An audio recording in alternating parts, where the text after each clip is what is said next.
अस्सलाम वालेकुम नाज़रीन, फ़लस्तीन के मामले पर सलामती कौंसिल का चौथा इजलास भी बेनतीजा ख़त्म हो गया और कोई फैसला ना हो सका। मुसलमान ममालिक में तुर्की और पाकिस्तान सरगर्म है, लेकिन इन्होंने भी इब्तदाई तौर पर सफारती महाज संभाल रखा था और अब पाकिस्तान खुलकर मैदान में आ गया है और फ़लस्तीन के साथ डटकर खड़ा हो गया है।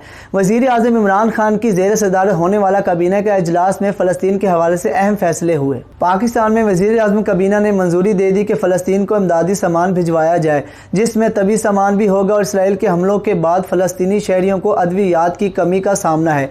इससे कबल ईदी फाउंडेशन के सरबराह फैसल ईदी भी फ़लस्तीनी शहरियों के लिए 2.5 से 3 करोड़ मालियत की अद्वियात भेजने का ऐलान कर चुके हैं। जुम्मतुल मुबारक को वज़ीर आज़म पाकिस्तान इमरान खान की हिदायत पर पूरे मुल्क के अंदर मजलूम फ़लस्तीनियों के साथ यकजहती के इज़हार के लिए यौम यकजहती फ़लस्तीन मनाया जाएगा।